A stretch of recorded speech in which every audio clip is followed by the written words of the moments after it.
দর্শক আমন্ত্রণ বিপিএল উন্মাদনা নিয়ে ২১শে টেলিভিশনের বিশেষ আয়োজন সামিট গ্রুপ প্রেজেন্টস বিপিএল ক্রিক হিরোসে। দর্শক শুরু হয়েছে ৪৬ ম্যাচের মহরণ, যেখানে ট্রফির লড়াইয়ে ৩টি ভেন্যুতে মুখোমুখি হচ্ছে ৭টি দল। জুলাই অভ্যুত্থানের আলোকে এবারে বিপিএলে থাকছে নতুন সব চমক, আর সেই চমক ও প্রতিটি ম্যাচের আদ্যপান্ত তুলে ধরতে আমাদের এই বিশেষ আয়োজন। আজ আমাদের সাথে স্টুডিওতে উপস্থিত আছেন বাংলাদেশ জাতীয় দলের সাবেক ক্রিকেটার ও ম্যাচ রেফারি সেলিম শাহেদ। সেলিম শাহেদ ভাই, আপনাকে অসংখ্য ধন্যবাদ আমাদের সাথে আজকে যুক্ত হওয়ার জন্য। ধন্যবাদ। আমি শুরুতেই আজকের ম্যাচ নিয়ে ওভারভিউ যেতে যাচ্ছি। কেমন লাগলো আজকের ম্যাচ? ভালো। আমার কাছে যে জিনিসটা হয়েছে যে একটা ফাইটিং টোটাল হচ্ছে, যে আপনি যদি দেখেন বিপিএলে কনসিস্টেন্টলি 150+ স্কোর হচ্ছে এবং স্কোরগুলো চেজ হচ্ছে বা কাছাকাছি যে হারছে। আজকে যদিও আপনার চেজ করে জিততে পারেনি খুলনা টাইগার্স, বাট রাজশাহী একটা ফর্মিডেবল টোটাল 178 করেছে। তো যখন একটা ডিসেন্ট স্কোর হয় তখন দর্শক উপভোগ করে এবং যারা খেলেন তারাও এনজয় করে, কারণ উইকেট ভালো ছিল, বল ব্যাটে আসছিল, সেটা সবচেয়ে বড় জিনিস। কারণ উইকেট যখন স্পোর্টিং থাকে তখন আপনার ক্রিকেটিং শটসগুলোর অ্যাপ্লিকেশনটা বেটার হয়। তো সেই জিনিসটাই আমরা প্রতিফলন আজকে মাঠে দেখলাম। আমরা তো মিরপুরের উইকেটের প্যাটার্ন দেখলাম, সিলেটে দেখছি। চিটাগংয়ে কি রকমের হতে পারে উইকেটের ধরন? আশা করি চিটাগংয়ে উইকেট ভালো হবে, কারণ এর আগে যখন আমরা ম্যাচ করেছি চিটাগংয়ে, ইভেন এর আগের বিপিএল বা তার আগের বিপিএলে, অন্যান্য উইকেটে চাইতে চিটাগংয়ের উইকেটে আমরা দেখেছি যে বেশ ভালো রান হয় কম্পেয়ার টু ঢাকার চাইতে। তো আমি আশা করি যে এবছর উইকেট তারা যেভাবে প্রিপেয়ার করেছেন অন্যান্য বছরের চাইতে, স্পেশালি ঢাকার উইকেট যথেষ্ট মানে স্পোর্টিং উইকেট ছিল এবং ব্যাটসম্যানদের জন্য ফেভারেবল, এবং ভালো বোলিং করলে সেখানে উইকেট নেওয়া যে সম্ভব সেটাও আমরা দেখেছি। তো এবং পেস বোলারও যথেষ্ট ভালো করছে। সব কিছু মিলিয়ে আমি বলবো যে there is a positive impact, অর্থাৎ উইকেট ভালো হওয়ার কারণে খেলার উপরে একটা পজিটিভ ইম্প্যাক্ট আমরা দেখতে পাচ্ছি। মানুষজনের মানে দর্শকদের মধ্যেও আপনার সেই চিয়ারফুলনেসটা আছে। ইউজুয়ালি আমরা বিপিএলে যে জিনিসগুলো দেখতে পেতাম আগের বিপিএলগুলোতে, সবাই অত এক্সাইটেড থাকতো না। If I am not wrong, এই বিপিএলে আমরা দর্শক হিসেবে সবাই খুব এক্সাইটেড হয়ে আছি, উই এনজয়িং দ্য গেম। তো তারই সূত্র ধরে আমি একটা জিনিস আপনার কাছে জানতে চাচ্ছি। গতকালকের সেকেন্ড ম্যাচে সাব্বিরের ফিরে আসা, হারিয়ে যাওয়া সাব্বির ফিরে আসছে ৯ ছক্কায় ৩৩ বলে ৮৩ রান। So how do you take this? এটা সবচেয়ে বড় জিনিস কি দেখুন, যখন বল ব্যাটে আসে সাব্বির কিন্তু is a natural stroke player. যখন বল থেমে আসে তখন কিন্তু স্ট্রোক প্লেয়াররা স্ট্রাগল করে। Soumya Sarkar is a natural stroke player, okay first উইকেটে then, he is a very good player. কিন্তু যেখানে বল মানে স্লো উইকেট টার্নিং ট্র্যাক, সেখানে কিন্তু সৌম্য সরকার সেইভাবে রান করা ওর জন্য খুব ডিফিকাল্ট। সো একই জিনিস হয় উইথ সাব্বির। যখন আপনি উইকেট আপনার স্পোর্টিং উইকেট এবং হার্ড উইকেট হবে, অর্থাৎ বল ব্যাটে খুব দ্রুত আসে, সেই উইকেটে Sabbir is a dangerous player. তো ওটারই আমরা প্রতিফলন দেখলাম, যে তার অ্যামেজিং ব্যাটিংয়ের একটা বহিঃপ্রকাশ, যেটা সকলের কাছে, আমার কাছে মনে হয় সকলের কাছে খুব গ্রহণযোগ্য। এক্স্যাক্টলি, আমরা ওই জিনিসটাই খুব আশা করেছিলাম। মানে উই ওয়ার এক্সপেক্টিং যে সাব্বির কবে ব্যাক করবে বা সাব্বিরকে কবে তার আগের রূপে দেখবে। এর আগে একটা সমালোচনা শোনা যাচ্ছিল যে অনুশীলনে নিয়মিত না হওয়ার কারণে তাকে ম্যাচ থেকে ড্রপ আউট করা হয়েছিল। সো এটা নিয়েও কিন্তু কথা হয়েছে। আবার আপনার গতকালকে সাব্বির আপনার এই জিনিসটা কিন্তু প্রেস ব্রিফের টাইমে শেয়ার করেছেন যে উনি চেষ্টা করছেন ফিরে আসার, কিন্তু আশপাশ থেকে ওই সাপোর্টটা পাচ্ছে না। এই ব্যাপারটা কিভাবে? দেখুন, একটা প্লেয়ার যখন হয় কি, যখন আপনি ন্যাশনাল লেভেলে ন্যাশনাল টিমে থাকেন তখন একরকম কোঅপারেশন সাপোর্ট পাওয়া যায়, কিন্তু যখন আপনি ধরেন টিমের বাইরে চলে যান তখন সেখান থেকে কামব্যাক করা ভেরি টাফ। কারণ দেখা যায় এটা কম্পিটিশনের ব্যাপার থাকে, আপনাকে এক্সট্রা এফার্ট দিতে হয়, প্লাস সেই এনভায়রনমেন্টের বিষয় থাকে, অর্থাৎ আপনার সেই এক্সট্রা এফার্ট দেওয়ার মতো পরিবেশ পেতে হবে। তো এই সব কিছুর কম্বিনেশন পাওয়া খুব টাফ। আপনি যেমন দেখেন নাসিরের কথা, নাসির কিন্তু হারিয়ে গেছে, খুঁজে পাওয়া যায় না। ওয়াজ এ ফ্যান্টাস্টিক প্লেয়ার এবং সুপার ট্যালেন্ট। এখন এই ধরনের কিছু প্লেয়ারের ক্ষেত্রে যেটা আমি বলবো যে তাদের এক্সট্রা এফার্টও দিতে হবে, আবার তাদেরকে সহযোগিতারও প্রয়োজন আছে, যে তারা যাতে কামব্যাক করতে পারে। তাদের যদি সেই স্পিরিট থাকে, সেই মানসিকতা থাকে এবং সেই এফার্ট থাকে, তারা যাতে সেই এফার্টের প্রতিফলন করতে পারে। প্রতিফলন কি করে করবে? সে তার এক্সট্রা প্র্যাকটিস করা দরকার, allow him to do it. তার এক্সট্রা জিম করা দরকার, allow him to do it. তার এক্সট্রা এক্সারসাইজ করার যা যা ফ্যাসিলিটিস দরকার সেগুলো তাকে ওয়েলকাম করতে হবে। যে তাকে সেখানে ইম্বার্গো দেওয়া যাবে না, যে না তুমি এরপরে করতে পারবে না, এটা করতে পারবে না, ওটা করতে পারবে না। বুঝতে পেরেছি। আমাদের বিপিএলে আমাদের বেশ কিছু খেলোয়াড়, লোকাল খেলোয়াড় খুব ভালো ফোকাসে এসছে, and they are doing really good. আমরা প্রায় সময় দেখি যে আমাদের যে খেলোয়াড়রা জ্বলে ওঠে বা আমাদের যে নতুন আবিষ্কার থাকে যারা যারা খুব ভালো করে তারা ভালো করে কয়েক ম্যাচ ভালো করে হয়তো বা কয়েক মাস ভালো করে বা বছর ভালো করে and then all of a sudden তারা হচ্ছে ফেডেড অ্যাওয়ে হয়ে যায়।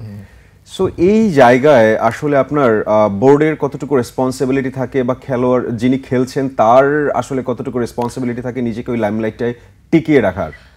এখানে দেখুন, এখানে শুধু বোর্ডও কিছু করতে পারবে না, আর একজন খেলোয়াড় এককভাবে একটা সার্টেন লেভেলে যেতে পারবে, তারপরে তারও সাপোর্টের প্রয়োজন আছে। তো এখানে একটা যৌথ বিষয়, টিমওয়ার্ক কাজ করে।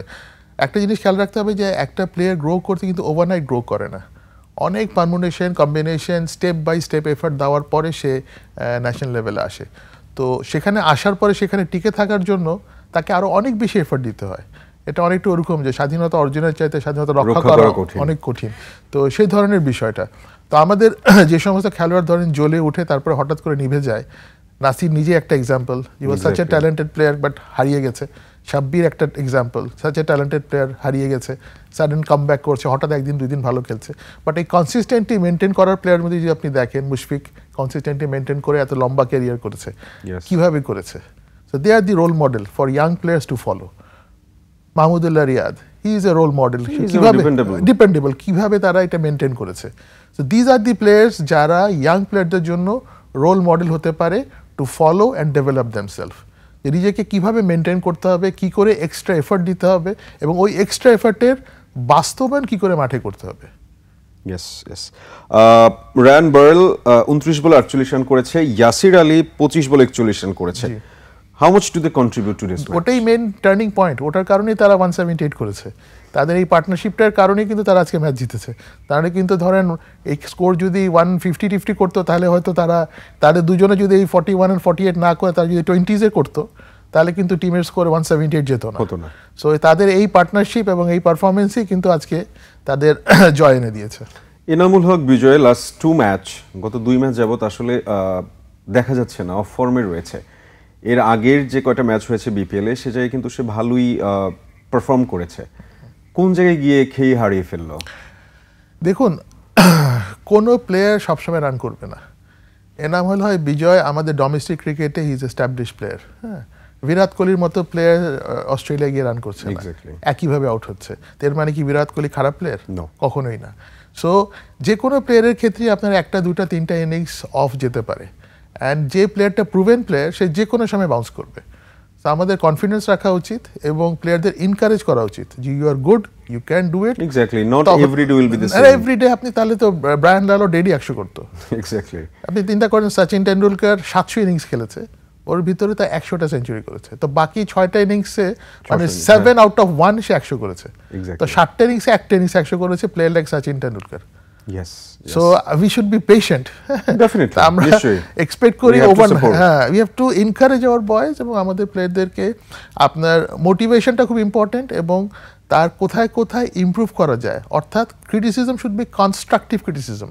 এক্স্যাক্টলি, আমরা বেশিরভাগ সময় যে জিনিসটা হয় যে we are doing this destructive criticism and this is affecting their mental health. যে কোনো ক্ষেত্রেই আপনি যদি ক্রিটিসিজম করতেই হয়, criticism is welcome, but constructive criticism, যে কিভাবে মানে ক্রিটিসিজম করলে সলভিং বেসড ক্রিটিসিজম, যে how to solve the situation. আপনি তর্কের খাতিরে অনেক কিছু বলতেই পারেন, উইচ উইল এন্ড নোওয়্যার। সেই কথা বলে সময় নষ্ট করার কারো সময় উচিত না, সময় নষ্ট করা উচিত না। রাদার কিভাবে আমি সমাধান করব এবং কি করে আমি ইমপ্রুভ করব, সেই বিষয়ে কথা বলা উচিত। তাহলে কিন্তু আমাদের ওভারঅল ইমপ্রুভমেন্ট আসবে। এনামুল হক বিজয়ের ক্যাপ্টেন্সি নিয়ে আপনি কি বলবেন? How he is doing and দেখুন, সে বহু বছর ধরে ক্রিকেট খেলছে, বাংলাদেশের হয়ে খেলেছে এবং ডোমেস্টিক ক্রিকেটে he is establish player. So আমার কাছে মনে হয় যে দেখুন, একটা মানুষ হিউম্যান এরার থাকতে পারে, ডিসিশনের 19-20 হতে পারে। আপনি মাঠের ভিতরে যেভাবে দেখেন, মাঠের বাইরে থেকে কিন্তু একইভাবে জিনিসগুলো বোঝা যায় না। সো এই কারণে যখন যে ক্যাপ্টেন আছে তার উপর আপনার আস্থা রাখা উচিত, তাহলেই কিন্তু তার কাছ থেকে আপনি বেস্ট জিনিসটা বের করতে পারবেন। বুঝতে পেরেছি। খুলনার বিপক্ষে 233 স্ট্রাইক রেটে 9 বলে 21 রানের ইনিংস খেলছেন Akbar Ali. So is it good or average? দেখুন, Akbar Ali is a good player, only thing is that তাকে কনসিস্টেন্টলি প্রুভ করতে হবে। সেই কিন্তু বাংলাদেশ ইয়র টিমের ক্যাপ্টেন হয়ে পারফর্ম করে বাংলাদেশকে আন্ডার 19 ওয়ার্ল্ড কাপ জিতিয়েছে। So he is a good player, promising player, talented player. এখন শুধু মেয়ের talent is not enough unless it is executed. Akbar আলীর ক্ষেত্রে যেটা হয়েছে যে তাকে কনসিস্টেন্টলি এই যে পারফর্ম যেটা করছে তারা কনসিস্টেন্টলি পারফর্ম করে যেতে হবে। যখন সে কনসিস্টেন্টলি পারফর্ম করে যাবে তখন সে ন্যাশনাল টিমে খেলার সুযোগটা পাবে। আজকে নাসুম ডিড ওয়েল টুডে। জি, thought your vision and take about him. দেখুন, Nasum is a good left arm spinner and a useful bat, এবং ওর ব্যাটিংও ইমপ্রুভ করছে। ও যদি নিজেকে মানে এক্সট্রা এফার্ট দেয় এবং এক্সট্রা পরিশ্রম করে, এক্সট্রা পরিশ্রম আমি বলছি যে বোথ বোলিংয়ের দিক থেকে এবং ব্যাটিংয়ের দিক থেকে and his fitness, then he can be a player like Shakib. সাকিবের মতো প্লেয়ার হওয়ার মতো পোটেনশিয়াল আছে ওর ভিতরে, পোটেনশিয়াল আছে। আমি বলছি না সাকিব হবে, সাকিবে হওয়ার মতো পোটেনশিয়াল আছে। এখন পোটেনশিয়াল অনেক প্লেয়ারের থাকে কিন্তু সেটা এক্সিকিউট হয় না। তো নাসুমের ভিতরে আমি ওকে ইনিশিয়ালি যখন দেখেছি আন্ডার-19 লেভেলে, তখনও যেভাবে ব্যাটিং করতে তার চাইতে is a much better player. Or bowling improve করেছে, তো ওর এখন ইমপ্রুভিং, ও গ্রাফে আছে, ইমপ্রুভিং গ্রাফে আছে। ও যদি ইমপ্রুভ করতে পারে এবং নিজেকে যদি কনসিস্টেন্টলি ইমপ্রুভ করতে পারে তাহলে he can be a very useful allrounder, যে নাম্বার 6-7-এ ব্যাটিংও করতে পারে, at the same time he can be a useful bowler as well. সাকিবের কথা যেহেতু আসলো, একটা জিনিস আপনার সাথে হচ্ছে আমি জানতে চাচ্ছি। সাকিবের তো বোলিং টেস্ট গেল, সাকিব আল হাসানের বোলিং টেস্ট গেল, তো আপনার হচ্ছে আমরা যে জিনিসটা নিয়ে ভয় পাচ্ছিলাম, সে হয়তো বোলিং টেস্টের আর একটা অপশন খুব রিসেন্ট টাইমে পাচ্ছে না, কিন্তু পরবর্তীতে জানা গেল যে সে থার্ড টাইমে ওই অপশনটা পাচ্ছে বোলিং অ্যাকশনটার এক্সাম দেওয়ার জন্য। তো যে ইস্যুটা ক্রিয়েট হয়েছে যে হাত হচ্ছে 25 ডিগ্রির বেশি হচ্ছে অ্যাঙ্গেল করা, 15 ডিগ্রি বেশি অ্যাঙ্গেল করা যায় না, correct me if I am wrong, আর সাকিব আল হাসানের হচ্ছে 25 ডিগ্রি। তো ওনরা টার্ম দিয়েছে যে ঘরোয়া ক্রিকেটে খেলে সাকিব যদি ব্যাক করতে পারে he is very much welcome. সাকিবকে কি আমরা আসলে এই কম সময়ের মধ্যে এই জিনিসটা ডেভেলপ করে তার হচ্ছে বোলিং অ্যাকশনে হচ্ছে এক্স্যাক্ট আইসিসি ক্রিকেট অনুযায়ী এসে কি আমরা চ্যাম্পিয়ন্স ট্রফিতে পেতে পারি? এবং আরও তো অনেক অনিশ্চয়তা আছে, সাকিব আল হাসান, তামিম ইকবাল এদেরকে আমরা পাচ্ছি চ্যাম্পিয়ন্স ট্রফিতে। দেখুন, এই বিষয়টা সম্পূর্ণ নির্ভর করে সিলেক্টরদের উপরে এবং ক্রিকেট অ্যাডমিনিস্ট্রেশনের সাথে যারা ডাইরেক্টলি রিলেটেড তাদের উপরে। তবে as a player Tamim is outstanding talent, যার পারফরমেন্সই কথা বলে, and Shakib is a world class player. এ ব্যাপারে দ্বিতীয় কোনো কথা বলার সুযোগ নাই, কারণ তাদের লাস্ট 15 ইয়ার্সের পারফরমেন্স, কনসিস্টেন্ট পারফরমেন্স যেটা বলবো, তাদেরকে একটা ডিফারেন্ট হাইটে নিয়ে গেছে। সো এখন যে সমস্ত পারমুটেশন কম্বিনেশন আছে এবং যে সমস্ত লিমিটেশনসগুলো ক্রিয়েট হয়েছে, সেই জিনিসগুলো কি করে ওভারকাম করবে সেই জিনিসটার ব্যবস্থাপনাটা হচ্ছে ইম্পর্ট্যান্ট। এবং এই ব্যবস্থাপনাটা কিভাবে করবে, কিভাবে সলভ করবে, কোন পরিস্থিতিতে সলভ করবে, কোথায় খেলে সলভ করবে, এটা তাদেরকে হ্যান্ডেল করতে হবে। যেটা ধরুন আমরা এখান থেকে কোনো সলিউশন দেওয়ার মতো অবস্থা আমরা নাই। But we do want him, right? Oh yes, no doubt. ওর ক্যালিবার নিয়ে তো কোনো প্রশ্ন নাই, তার এবিলিটি নিয়ে তো কোনো প্রশ্ন নাই। কারণ Shakib is such a player যে একটা টিমে অ্যাজ এ ব্যাটসম্যান হিসেবে খেলতে পারে, অ্যাজ এ বোলার হিসেবে খেলতে পারে। ওয়ার্ল্ড ক্রিকেটে এরকম কয়টা প্লেয়ার আছে আমাকে দেখান। এক্স্যাক্টলি। আমরা এই ব্যাপারে আলোচনা করবো আপনার সাথে, কিন্তু তার আগে ছোট্ট একটা বিরতি নিয়ে আসছি। প্রিয় দর্শক, সামিট গ্রুপ প্রেজেন্টস বিপিএল ক্রিক হিরোসে নিয়ে নিচ্ছি ছোট্ট একটা বিরতি, আমাদের সাথেই থাকুন।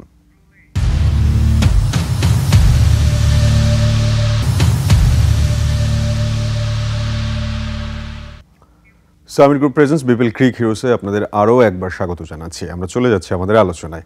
আমরা বিরতিতে যাওয়ার আগে একটা বিষয় নিয়ে কথা বলছিলাম, সাকিব আল হাসানকে নিয়ে। এখন আমি একটা জিনিস জানতে চাচ্ছি তামিম ইকবালের ব্যাপারে।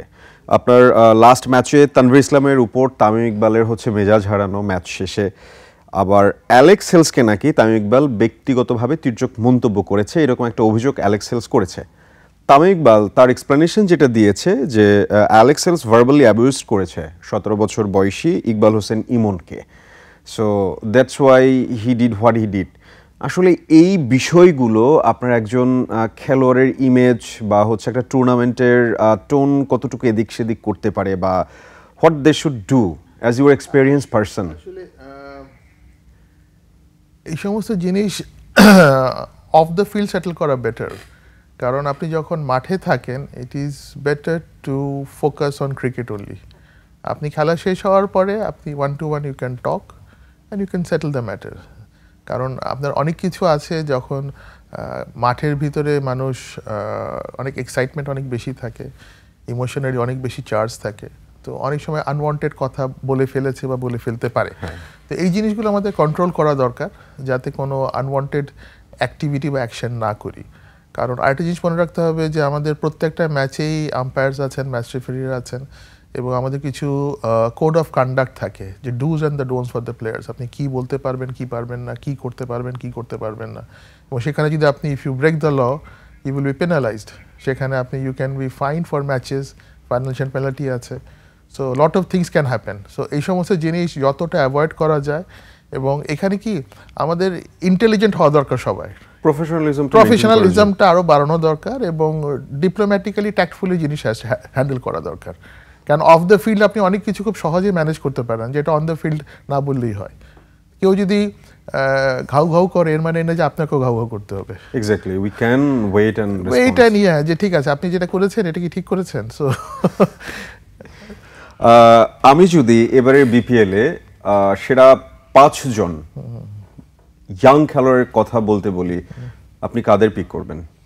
দেখুন, এখনও আমার কাছে মনে হয় যে যেহেতু বিপিএল এখনও শুরু হচ্ছে, লেট ইট কমপ্লিট। কারণ আমরা হয় কি হঠাৎ করে কোনো ছেলে ভালো খেললেই আমরা সেটাকে খুব বেশি হাইলাইট করে দিই। We should not, we want to highlight. No no no, you should not, be patient. কারণ একটা ছেলেকে গ্রো করতে দেন, লেট হিম প্রুভ হিমসেলফ। কারণ কোনো ছেলেকে আপনি যখনই হাইলাইট করবেন, দেখা যায় যে সামটাইমস হ্যাঁ, তখন অনেক সময় নিজেকে কন্ট্রোল করতে পারে না।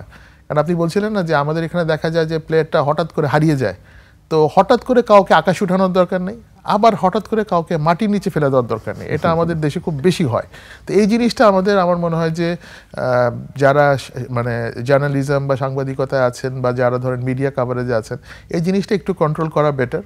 কারণ আপনি একটা player is a human being, let him perform, let him prove himself, let him establish his position for days after days, years after years. তারপরে আপনি তাকে ইভ্যালুয়েট করেন। আপনি ইভ্যালুয়েট কাকে করবেন? যে তার ফ্যাগ এন্ডে গেছে, then you evaluate young players. আমাদের এখানে অনেকগুলো ট্যালেন্টেড প্লেয়ার আছে। সো যেমন সে for example Zakir Ali west ইন্ডিজে দেখেন কি ফ্যান্টাস্টিক ক্রিকেট খেলেছে। এখন ওই স্টেজে কিভাবে গেছে সেটা কখন ইভ্যালুয়েট করেছেন আপনারা? That is the thing. ও কিন্তু ডোমেস্টিকে আউটস্ট্যান্ডিং খেলে গেছে। 4 ডে ক্রিকেট বলেন, আপনি 1 ডে ম্যাচেস বলেন, T20 ম্যাচেস বলেন, প্রত্যেকটা এরিয়াতে হি ওয়াজ কনসিস্টেন্ট পারফর্মার।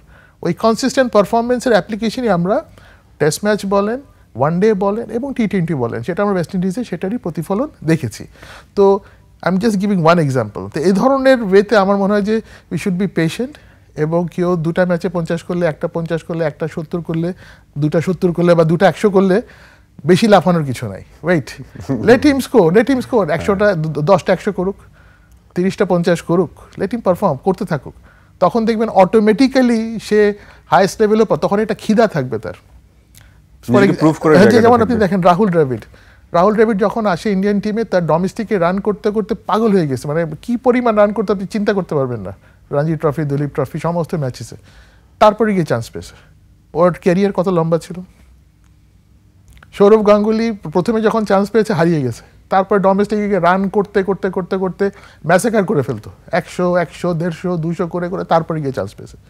তো ঠিক একইভাবে আমাদেরও প্লেয়ারদেরকে গ্রো করতে দেন, কনসিস্টেন্টলি পারফর্ম করুক। পারফর্ম করে আসলে ওর জায়গাটা পোক্ত হয়, আর পারফর্ম করে না আসলে হঠাৎ করে আসবে, হঠাৎ করে নিভে যাবে। এক্স্যাক্টলি। আমাদের আজকের দ্বিতীয় match Dhaka Capitals versus Sylhet strikers. G, what do you take on Dhaka Capitals? Dhaka Capitals, মানে when I'm asking you this question, I'm asking it with very heavy heart. Dhaka ক্যাপিটালসকে আমরা আসলে এই বিপিএল এ জয়ী হতে দেখব? দেখুন, আমার মনে হয় যে সিলেট স্ট্রাইকার্স বলেন, ঢাকা ক্যাপিটাল বলেন, যেহেতু T20 ম্যাচ, এখানে anything is possible type of match. কারণ আপনি যদি quick 2 wickets, 2 brilliant run outs, 2 brilliant catches এ খেলার মোড় ঘুরিয়ে দেয়। আপনার যদি মেন 2টা ব্যাটসম্যান রান আউট হয়ে গেল, মেন 2টা প্লেয়ারের আউটস্ট্যান্ডিং ক্যাচ নিয়ে নিলেন, টিমের স্কোর দেখবেন 150, 130 অল আউট হয়ে গেছে। So you don't know what is coming. So all depends on your mindset. আমি কীভাবে ম্যাচ শুরু করছি, আমার প্ল্যানিং কী আছে, আমি কোন এরিয়ায় বল করব, আমার ফিল্ড সেটিং কী হবে, এই জিনিসটার অ্যাপ্লিকেশন যেই টিম বেটার করবে সেই টিম জিতে যাবে। সিলেট স্ট্রাইকার্সের আজকের ম্যাচে বেনিফিট যদি হচ্ছে আমরা কাউন্ট করতে যাই, কোনটা হতে পারে? এদের হোম গ্রাউন্ড, হোম গ্রাউন্ড সবার জন্যই একটা প্লাস সাইড, কারণ যেহেতু সিলেটে খেলা, সিলেট স্ট্রাইকার সিলেটের জন্য এক্সপেক্ট করবে সিলেট ক্রাউডের সাপোর্টটা পাবে এবং চিয়ার্সটা পাবে, এতটুকুই। আর সেকেন্ড থিং হচ্ছে মাঠে খেলতে হবে। তো আপনি যতই চেয়ার্স পান যাই পান, মাঠে যদি আপনি রাইট লাইনে বল না করেন, আপনি যদি রাইট প্লেসে আপনার ফিল্ডাররা না থাকে, ক্যাচ যদি আপনি মিস করেন, তাহলে কিন্তু আপনি ম্যাচ জিতবেন না। ঢাকা ক্যাপিটালস এরকমের পর ম্যাচ হারার কারণ কি মনে হয় আপনাকে, যদি আমি আপনার কাছ থেকে যদি আমি জানতে চাই, what's your thought on this? দেখুন, মানে যে কোনো টিম হারার কারণ যদি আপনি জানতে চান যে কেন হারছি, ইটস এ টিম গেম। টিমে যেমন ধরেন যে 3টা ডিপার্টমেন্ট, ব্যাটিং, বোলিং, ফিল্ডিং। তা আমি কোনোদিন হয়তো ব্যাটিং ভালো করছি, বোলিং ভালো করছি না, কোনোদিন হয়তো ব্যাটিং বোলিং ভালো করছি, ফিল্ডিং ভালো করছি না, ক্যাচ ফেলে দিচ্ছি। সো আপনি যখন 3টা ডিপার্টমেন্ট ইকুয়ালি ভালো না করবেন, আপনি ম্যাচ জিতবেন না। মানে একটা সিঙ্ক্রোনাইজেশনের ব্যাপার আছে, 3টা জিনিসের সিঙ্ক্রোনাইজেশন হতে হবে। আপনি ম্যাচ জিতার জন্য আপনি ধরেন আজকের ম্যাচ কেন জিতেছে আপনার রাজশাহী, কি করে জিতেছে? 178 করে জিতেছে। Batting was good, followed by বোলিংয়ে তারা আর্লি উইকেট ব্রেক থ্রু এনেছে এবং তাদেরকে কন্টেন করে রেখেছে। 3টার কম্বিনেশনে কিন্তু ম্যাচ জিতে। তো আপনার 3টা ডিপার্টমেন্টে আপনাকে ক্লিক করতে হবে, তখন গিয়ে আপনি ম্যাচ জিতবেন। তো এখন ঢাকার কি সেটা হচ্ছে? এখন আপনাকে আমি প্রশ্ন, হচ্ছে না তো, they are not syncing, we are not seeing them to play as a team. তো তারা হয়তো সব ডিপার্টমেন্টে ক্লিক করছে না। ব্যাটিংয়ে হয়তো রান করলে বোলিং ঠিক মতো হচ্ছে না, বোলিং ঠিক মতো হলে মিসফিল্ডিং বা ক্যাচিংয়ে আমাদের গ্যাপস রয়ে যাচ্ছে। তো এই গ্যাপসগুলো থাকলে তখন আমরা ম্যাচ জিতা ভেরি ভেরি ডিফিকাল্ট, বিকজ সবাই প্রফেশনাল। তো প্রফেশনাল ফিল্ডে আপনার no quarter is given and no quarter is asked for. আমি তাসকিন আহমেদ সম্পর্কে লাস্ট বিপিএল নিয়ে আপনাকে একটা কোশ্চেন করতে যাচ্ছি। এরপর আমি আপনার ওয়ার্ক অফ লাইন, আপনার প্রফেশনাল লাইফ অ্যান্ড এই ব্যাপারগুলো সম্পর্কে আমি একটু জানতে চাই। I am very much interested and actually I am very much happy যে আজকে আপনি আমার শো এসছেন। সো ফার্দার এডু আমি যদি জানতে চাই তাসকিন আহমেদের ব্যাপারে, what your thought, what your think on Taskin Ahmed about his performance? Is a consistent player and is a very dedicated soul. তাসকিনকে আমি দেখেছি যখন প্রথম আসে বাংলাদেশ টিমে, ও একটু আনস্টেবল সিচুয়েশনে ছিল, ইনকনসিস্টেন্সি ছিল, এবং 2015 ওয়ার্ল্ড কাপ খেলে, তারপর 2019-এ কিন্তু ও বাদ পড়ে যায়, you know, and then he was very dejected. এবং ডিজেক্টেড হওয়ার পর he worked very very hard. ও ফিটনেসের উপর প্রচুর পরিশ্রম করেছে এবং day in day out extra পরিশ্রম করেছে, এবং দ্যাট টার্ন হিম। আজকে যে তাসকিন আহমেদ যে বোলিংটা করছে, ওর টেস্টে দেখেন, ইজ বোলিং ফ্যান্টাস্টিক। 7 উইকেট নেওয়া একটা match is not a matter of joke. আপনার প্লাস টেস্ট ম্যাচেও he was bowling fantastic. So is bowling like a real threat pace bowler, যে মানে একটা থ্রেট অ্যাটাক। নাহিদ যেমন মেয়ের পেস, বাট তাসকিন কিন্তু শুধু পেস না, বলের কাজও সেরকম আছে। সো 140 প্লাস বলের মুভমেন্ট, সেটা যে কোনো ব্যাটসম্যানের জন্যই থ্রেট এবং ডিফিকাল্ট, নট ইজি। কারণ আমরা কি হয় কি, এখান থেকে বসে কথা বলা খুব সোজা, কারণ আপনি যখন যখন 140 প্লাস স্পিডে বল আসে, 145 কিলোমিটার বল আসে, আপনি 1 সেকেন্ডের 20 ভাগের 1 ভাগ সময় পাবেন আপনি ফ্রন্ট ফুট খেলবেন না ব্যাক ফুট খেলবেন, আপনি এটা কি ড্রাইভ করবেন না কাট খেলবেন নাকি বলটা ছাড়বেন। So think about the mental agility, fitness, skill, temperament, অ্যাপ্লিকেশনের প্রয়োজন। So it's a different ball game এখানে বসে কথা বলা, আর ওখানে 150 মাইল স্পিডের বল খেলে রান করা, it's a nano second game. Absolutely. আমি সর্বশেষ আপনার কাছে এই প্রশ্নটাই জানতে যাচ্ছি, আপনি তো মোহামেডানে দীর্ঘদিন খেলেছেন। জি। মোহামেডানের ওই সময়ের ব্যবস্থাপনা বর্তমান সময়ের ব্যবস্থাপনার মধ্যে কত ডিফারেন্স দেখছেন, বা আপনারা যখন প্রফেশনাল টিম প্লেয়ার হিসেবে খেলতেন ওই সময়ের অপরচুনিটিস, বর্তমান সময়ের অপরচুনিটিস কি দেখছেন? মানে অপরচুনিটিস তো মানে ডেভেলপমেন্টের জায়গাও যদি বলতে চাই, যে আপনার যদি মনে হয় যে হ্যাঁ ন্যাশনাল লেভেলে আমাদের যে ক্লাবগুলো আছে, ক্লাবগুলোর এই ডেভেলপমেন্ট দরকার, বা ম্যাচগুলো এরকমের হলে নতুন খেলোয়াড় খুঁজে আনার জন্য, মানে overall your view on this? কারণ আমাদের সময়কার ক্রিকেটের স্ট্রাকচার অন্যরকম ছিল, আর এখন ইট ইজ টোটালি ডিফারেন্ট। কারণ তখন অনেক লিমিটেশন ছিল আমাদের, ফাইন্যান্সিয়াল লিমিটেশন, মাঠের লিমিটেশন, উইকেটের লিমিটেশন, লট অফ লিমিটেশনস। তো সেটা এখন তুলনা করার মতো সিচুয়েশনই না, নাম্বার ওয়ান। সেকেন্ড থিং আপনি যদি এরিয়া অফ ইমপ্রুভমেন্টের কথা বলেন, যে ক্লাব ক্রিকেট আরও জাঁকজমকপূর্ণ ছিল এবং সেখানে অনেক বেশি ইন্টারেস্ট নিত। সেই জায়গাটা আমাদের এখানে এখন আপনি যদি দেখেন যে ডোমেস্টিক ক্রিকেটে তেমন কোনো লোকই আসে না। আমার মনে আছে আমরা মাউন্টেন আবানি ম্যাচ খেললে 30,000, 40,000, 50,000 লোক মাঠে খেলা দেখতে আসতো। সো ইভেন বাংলাদেশ টিমের খেলা দেখতে যত না লোক যেত তার চেয়ে বেশি লোক আমরা ডোমেস্টিক ক্রিকেটে মাউন্টেন আবানি ম্যাচে আসতো, যেটা এখনকার সময় আমরা চিন্তাও করতে পারি না। সো ওই ধরনের ইনথুজিয়াজম ছিল আমাদের ডোমেস্টিক ক্রিকেটে। আমাদের টিমে ওয়াসিম আকরাম খেলে গেছে, আপনার আপনার শ্রীলঙ্কান টিমের অর্জুনা রানাতুঙ্গে সে রেগুলার খেলতো মহান স্পোর্টিং ক্লাবে, জয়সুরিয়া খেলতো। তো এরকম অনেক প্লেয়ার যারা ওয়ার্ল্ড লেভেলে খেলে এসছে তারা আমাদের ডোমেস্টিক ক্রিকেটে খেলে গেছে। তো এখন এরকম আবনীতে বলেন, মাহমুদানে বলেন, আরও টিমে খেলে গেছে তখনকার সময়। বিমান তখন was a very good side. So ওই ধরনের জিনিসপত্র আমরা এখন তেমন একটা দেখি না। এটা দেখতে হলে কি, মানে এরকমের সিচুয়েশনটা ফিরিয়ে আনতে হলে কি করা উচিত? আমার কাছে যেটা মনে হয় যে আপনার ক্লাব ক্রিকেটের মেবি যে জিনিসটা আমার কাছে মনে হয়, maybe I may be wrong, I may be right, জিনিসটা মনে হয় যে আমাদের ক্লাব ক্রিকেটের ফোকাসটা আরও বাড়ানো দরকার এবং আমাদের একটা স্পেসিফিক ক্যালেন্ডার থাকা দরকার। যেমন বিপিএল কোন সময় হবে, আমাদের প্রিমিয়ার লিগ কোন সময় হবে, তাহলে আপনি প্লেয়ার পিক করতে সুবিধা, ইন্টারন্যাশনাল প্লেয়ার পিক করতে সুবিধা এবং তাদের কোন ম্যাচ কতদিন খেলতে পারবে সেটা করতে সুবিধা। আপনি যদি ইংল্যান্ডে যান, আপনি ইংল্যান্ডের নেক্সট ইয়ারে কাউন্টি ম্যাচেস কবে কোথায় কোন গ্রাউন্ড হবে ওটা জিনিস পাবেন, কিন্তু আমাদের কিন্তু ওটা নাই। আপনাকে ধন্যবাদ আমাদের সাথে আজকে যুক্ত হওয়ার জন্য। ধন্যবাদ আপনাকে। I am really honoured that you give you time. ভালো থাকবেন, আবারও অন্য কোনো শোয়ে হয়তো আপনার সাথে দেখা হয়ে যাবে। ধন্যবাদ। ধন্যবাদ দর্শক। Summit group presents BPL cric heroes আজকে এই পর্যন্তই। খেলার উন্মোদনা বজায় থাকুক, ভালো থাকুন আপনারা, আর সঙ্গেই থাকুন একুশে টেলিভিশনের।